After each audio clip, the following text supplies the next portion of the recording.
Hello,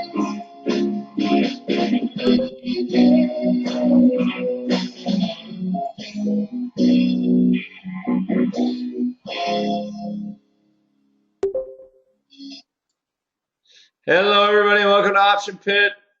That rockin' tune means hello. Oh, hey, how about showing the screen? There you go.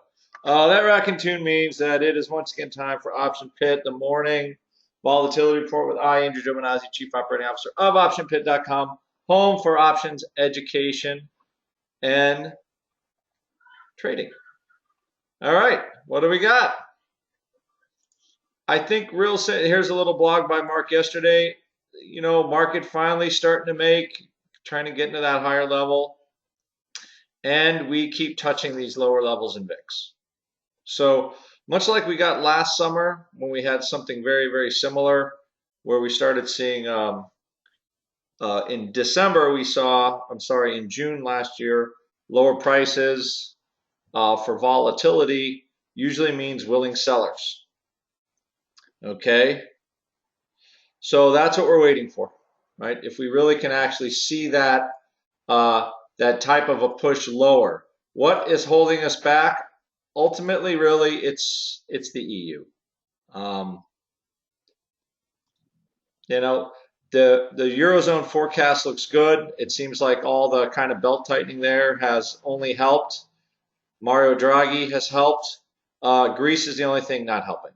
Just, you know, you've got madness running the country, and until that comes to some sort of conclusion, then because it's kind of this last thing. No matter what people saying Greece doesn't matter or not, it's still a seismic. It matters to the euro, which matters to structure. The market hates those structural issues, does not like it. So even though several stocks are rallying today, oil is rallying today. Petrobras is over $10. Most of the oil names are doing well with oil over $60 a barrel. Stocks are a little sluggish right now. Apple feels like the market can't rally when Apple's not rallying. It's down $1.50. So, you know, there's still, you know, I think, you know, what do we have? We have a trader's market essentially. But this is kind of the last. Looking at May 11th, we'll look at in the chat maybe some positions for this, how to position for it. But overall, for the most part, you know, the news seems to be okay.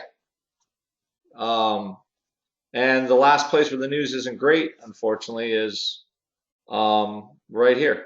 It's just Greece, and as soon as they get by it, we could be set for higher. We could be set for higher levels. This morning, though, we're not going. There's GLNG, right?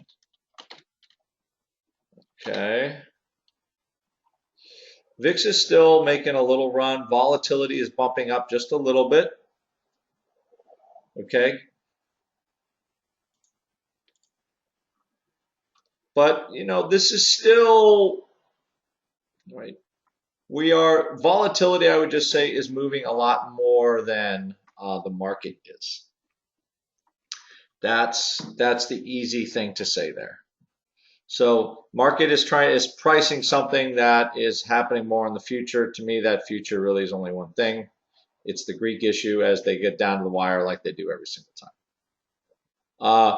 Which we could look at maybe index double calendar, something like that, where we could only see the vol rise in the short term. Maybe next week's volatility, only to see it just come right back in. Today's the 5th. They're looking at the 11th at an agreement. That would be Monday of next week. So you probably want to own next week's May premium and sell this week's. I think as a time spread, that probably would work okay. So we'll take a look at that today. Other than that, you know, the oil part of the market, things are different at $60 a barrel. It's the happy spot. People are going to drill. So that could be good for drillers and the exploration companies that were worried about servicing debts and things like that. So other than that, that's about it for today. We'll see you all in the chat. And again, I don't expect this vol now to come in as long as you still have those issues with the EU. All right, everybody, have a good day. Bye bye.